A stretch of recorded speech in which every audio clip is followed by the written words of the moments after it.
All right. How's it going, everyone? This is Paul. And okay. Welcome. All right. So let's see. Top chat, live chat. That's what we want. Remember to guard your privacy rights. Okay. Whatever. All right. Create a poll in the stream. Beautiful. Still don't know how to do the picture thing. Pop out chat. All right. So what I'm intending to do here is,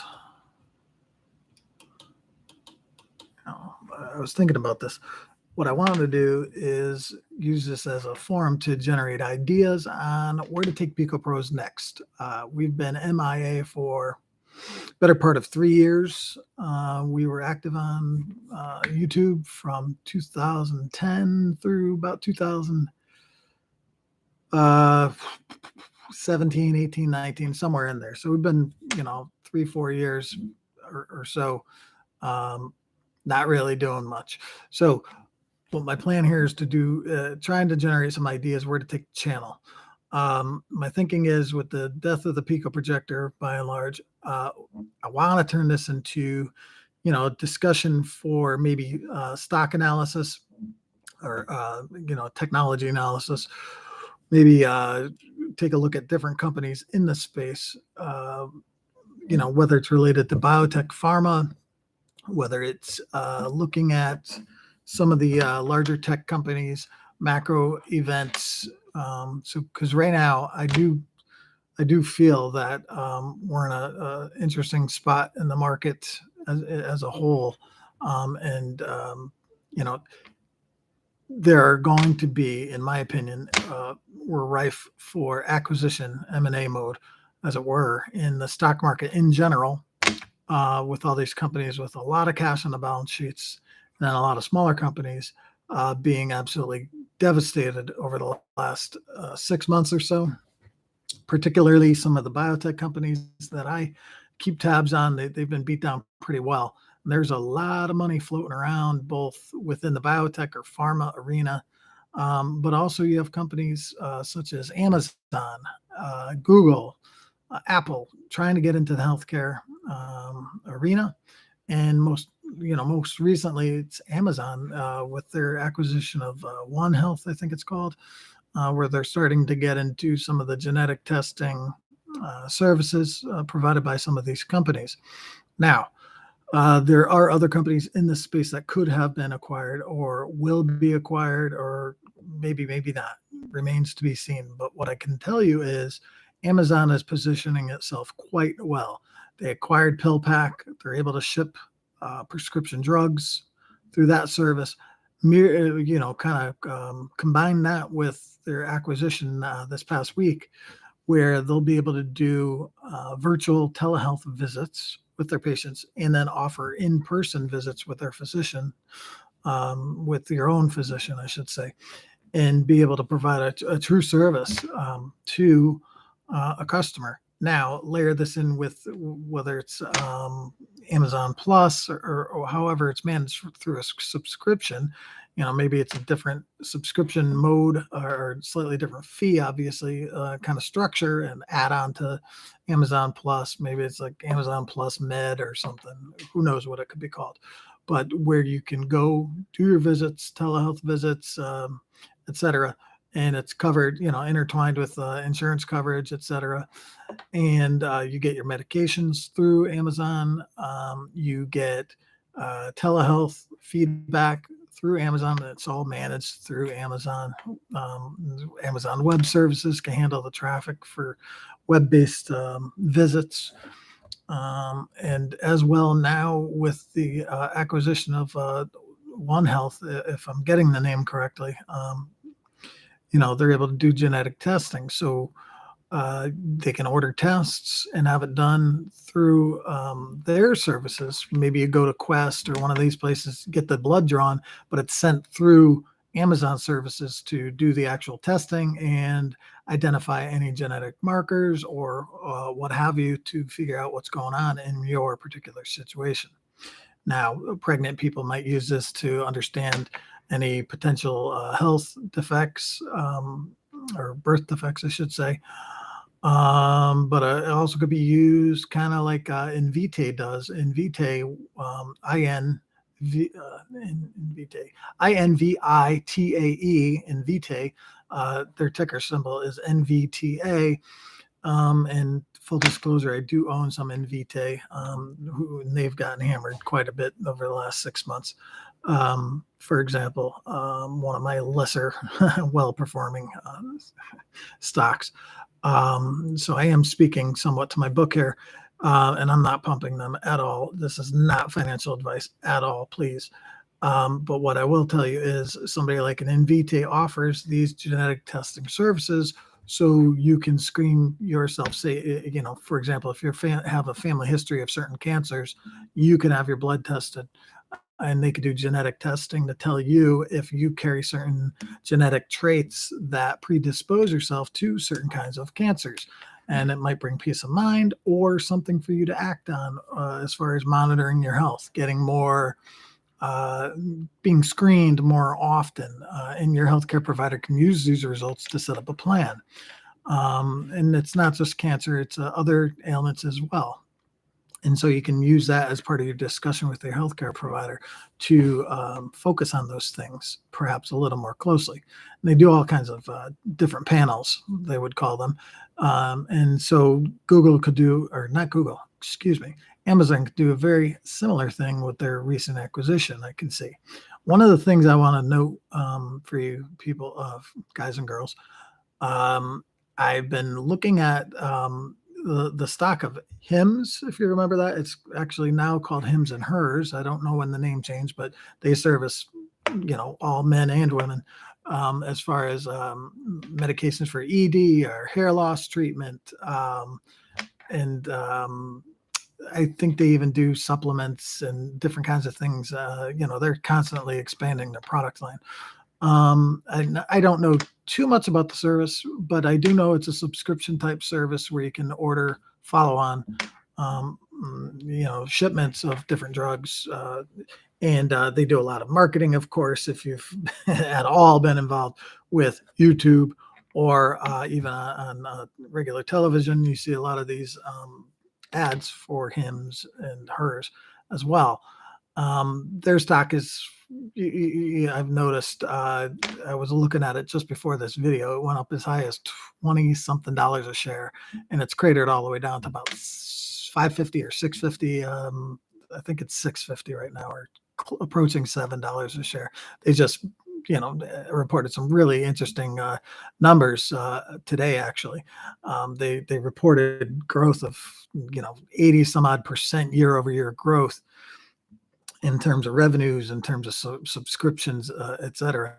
And they're still not profitable, but they're getting very close. They lost, I believe it was less than $20 million for the quarter.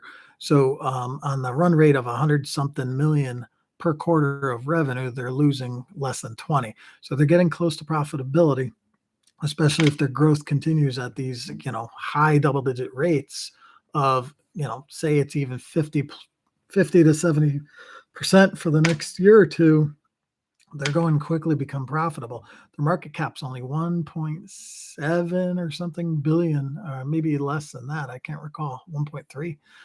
Whatever it is, it's small. It's peanuts. Somebody like Amazon or Google / Alphabet or Apple or anybody that wants to get into that space of providing, generic and name brand drugs for, whether it be hair loss, ED, whatever. They're ripe for the taking at this point. They're small. Less than 2 billion they can be had for. So even if there was more of a premium, it was 2.5 billion, or whatever it is, they can easily be bought out. I don't own the stock in that case, but again, anything I say, don't take, as investment advice.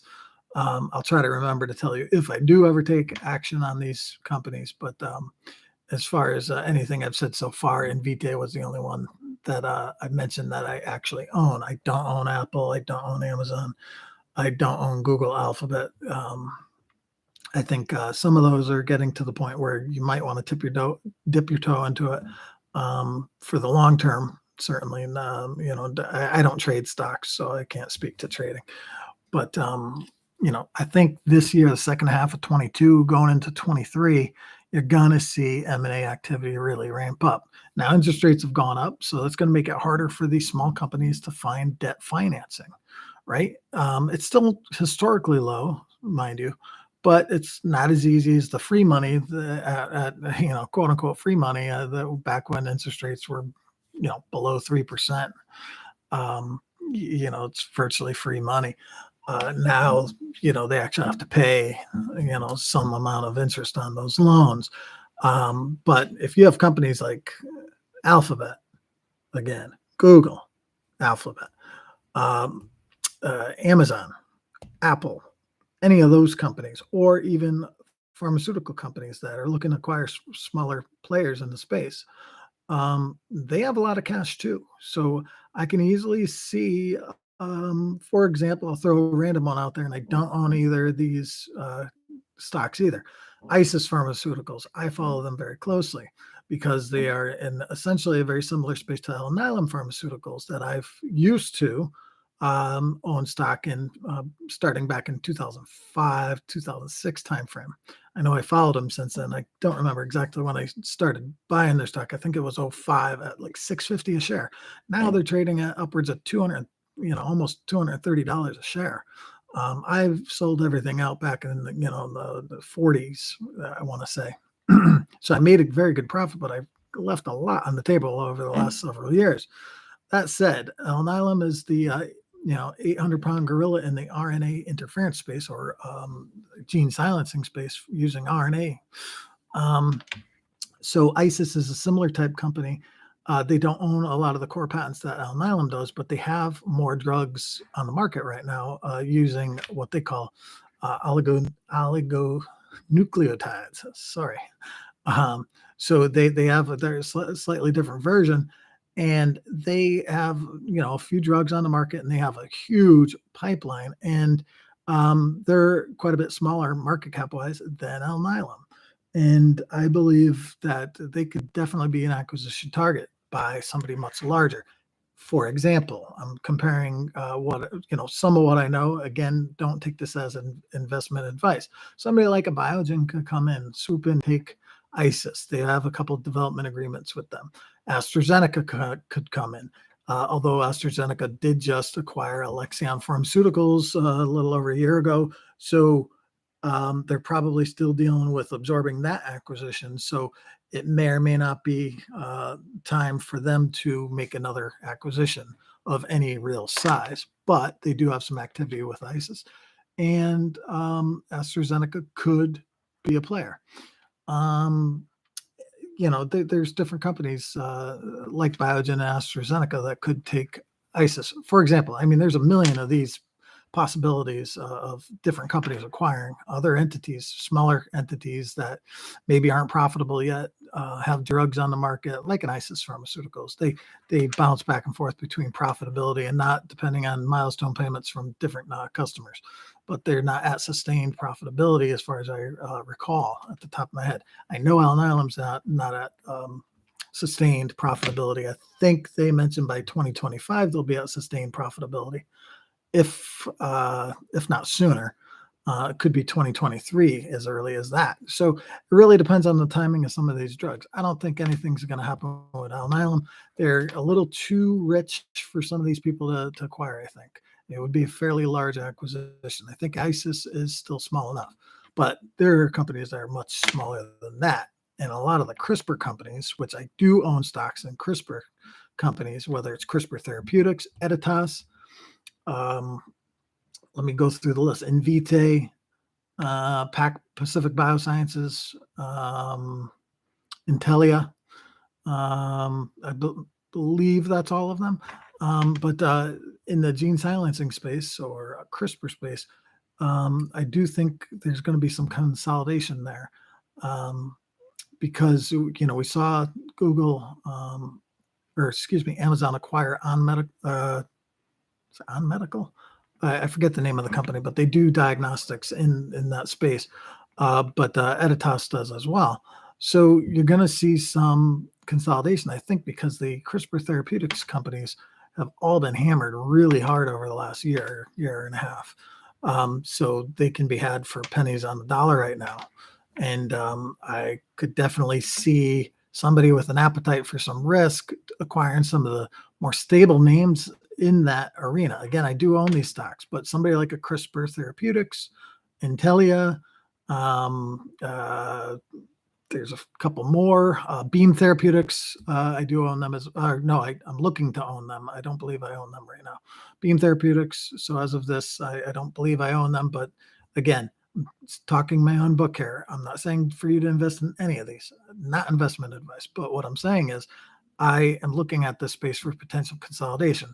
I'm trying to raise some capital so that I can double down on some of these names. But I think somebody, that wants to get in the space has a chance right now while the stocks are relatively low.